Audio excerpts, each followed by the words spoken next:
Hai, Assalamualaikum warahmatullahi wabarakatuh. Kami dari Universitas Sulawesi Barat, Fakultas Keguruan dan Ilmu Pendidikan, Program Studi Pendidikan Guru Sekolah Dasar.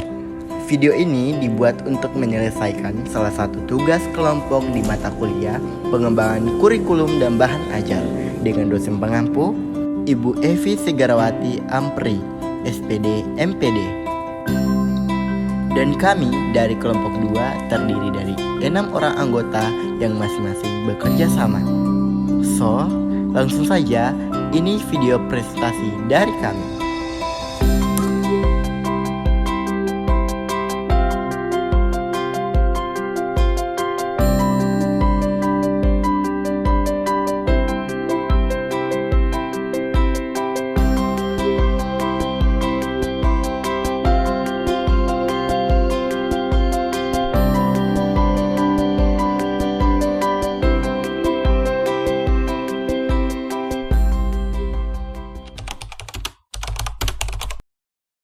Baik, saya atas nama Syarifalul Mufidah, NIM H05525525. Di sini saya akan menjelaskan tentang pengertian kurikulum. Kurikulum berasal dari bahasa Yunani, kurir yang berarti pelari, dan kurir yang berarti tempat berlomba atau tempat bertanding. Dua kata tersebut, kurikulum diartikan sebagai jarak perlombaan yang harus ditempuh oleh para pelari dalam suatu arena perlombaan. Dalam dunia pendidikan, kurikulum dapat diartikan secara sempit maupun luas. Secara sempit, kurikulum diartikan hanya sebagai sejumlah mata pelajaran yang harus diambil atau diselesaikan oleh siswa di sekolah atau perguruan tinggi. Nah, secara lebih luas, kurikulum diartikan tidak terbatas pada mata pelajaran saja.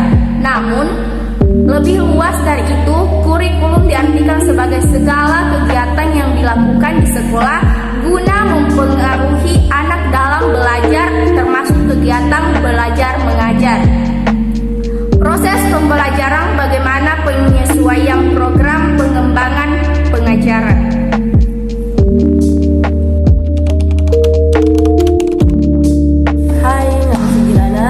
NIM H05225556. Di sini saya akan melanjutkan pembahasan dari sebelumnya, yaitu berikut adalah pengertian kurikulum menurut beberapa ahli pendidikan, terutama W. Diller. Menurut Diller, kurikulum adalah suatu rencana untuk pembelajaran yang terdiri dari tujuan pembelajaran, pengalaman pembelajaran, dan evaluasi. Dia menekankan pentingnya mengidentifikasi tujuan pendidikan terlebih dahulu untuk merancang bagaimana pengalaman belajar yang sesuai. Adapun Hilda Taba yang berpendapat bahwa kurikulum adalah serangkaian pengalaman belajar yang diperencanakan dan diberikan oleh sekolah kepada siswa.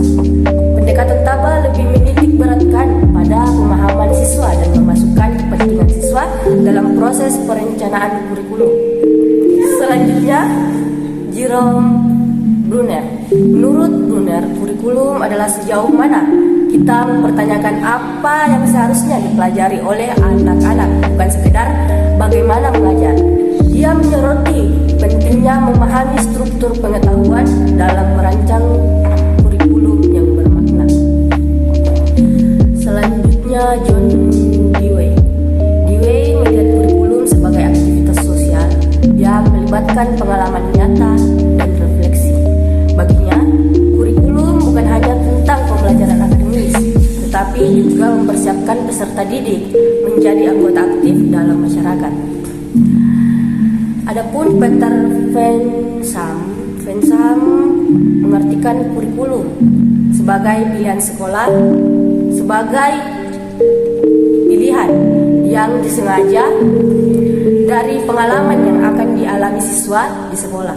Ia juga menyoroti pengambilan keputusan yang cermat dalam merancang kurikulum yang relevan. Selanjutnya, Bobbitt dan Charles. Mereka mengartikan kurikulum sebagai rencana pembelajaran yang merinci apa yang akan diajarkan, bagaimana cara mengajarkannya, serta metode evaluasi yang akan digunakan. Lalu Joseph Schwartz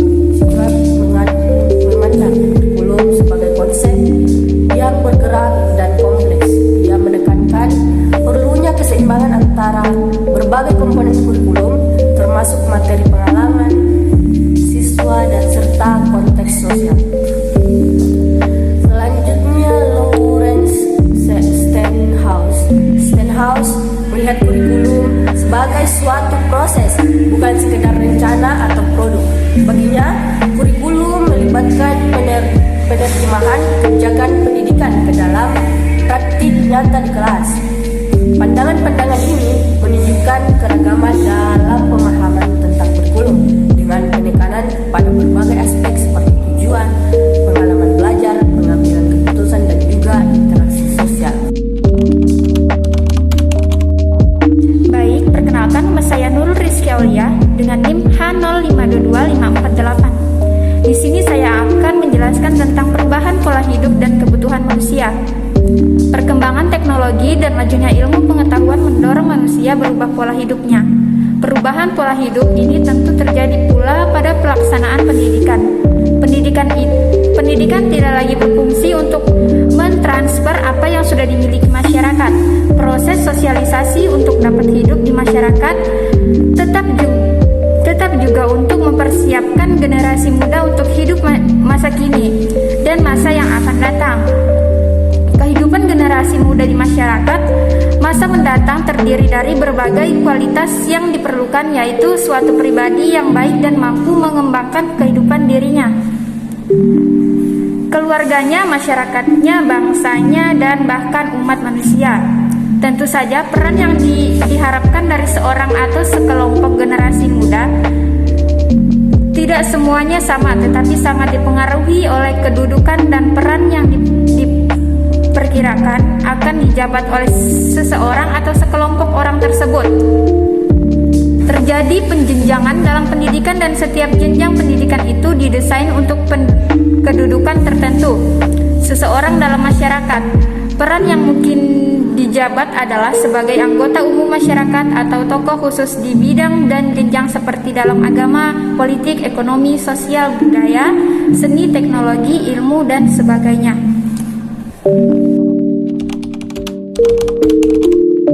Halo, perkenalkan nama saya Syafitra Husaifa, NIM H05225506, yang akan membawakan materi yaitu landasan filosofis pengembangan kurikulum. Kurikulum disusun hendaknya memiliki landasan yang kuat, karena disinilah mindset dari kurikulum itu dimulai. Bukan kurikulum yang copy paste dari suatu sistem pendidikan negara lain. Pengembangan kurikulum haruslah mempunyai landasan berpijak yang kokoh. Ini dimaksudkan agar kurikulum yang dibuat dapat menuntun siswa mencapai tujuan jangka pendek yang dapat dijadikan alat untuk mencapai tujuan pendidikan jangka panjang. Pengembangan kurikulum juga harus berperangkat dari kejelasan apa yang dimaksud fungsi dari kurikulum tersebut. Untuk memberikan pencerahan bagi pembaca, pada bab ini akan dibahas landasan filosofis kurikulum, definisi dan fungsi kurikulum, serta model-model pembuatan keputusan dalam pengembangan kurikulum. Paling tidak terdapat 3 landasan dalam mengembangkan suatu kurikulum, yaitu landasan filosofis, landasan psikologis, dan landasan sosiologi. Landasan filosofis memerankan fungsinya sebagai pijakan elementer dari sebuah pembentukan konsep kurikulum pendidikan. Hal ini sesuai dengan makna yang dikandung oleh nuansa filsafat yang dalam konteks modern ini dipahami sebagai ilmu yang berusaha memahami semua hal yang muncul di dalam keseluruhan lingkup pengalaman manusia, yang diharapkan agar dapat mengerti dan mempunyai pandangan semesta, univers, dan tempat bagi manusia sebagai bagian dari dunia. Menurut S. Nasution 2006-10, sekurang-kurangnya ada 3 dimensi kefilsafatan yang harus dipertimbangkan ketika akan merancang kurikulum. Antara lain adalah falsafah pendidikan, falsafah negara, dan falsafah lembaga pendidikan. Menurut Nasution, dalam merumuskan sebuah filsafat lembaga pendidikan secara tertulis seperti A. Alasan rasional mengenai eksistensi, lembaga pendidikan itu? B. Prinsip-prinsip pokok yang mendasarinya. C. Prinsip-prinsip dan nilai-nilai yang dijunjung tinggi.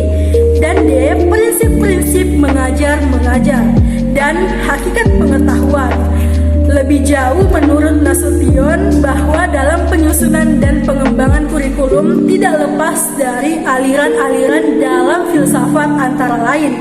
Yang pertama ada paralelisme, yang kedua ada esensialisme, dan yang ketiga ada progresivisme, dan yang keempat ada rekonstruksisme. Adapun kesimpulan yang dapat kita ambil dari materi ini yaitu telaah atas kurikulum yang dilakukan di Indonesia dianggap penting mengingat untuk membangun sumber daya manusia. Tidak ada kata lain yang harus diwujudkan, yakni berikan pendidikan kepada generasi bangsa secara terus-menerus, dan untuk membekali generasi bangsa melalui pendidikan harus ditata melalui kurikulum.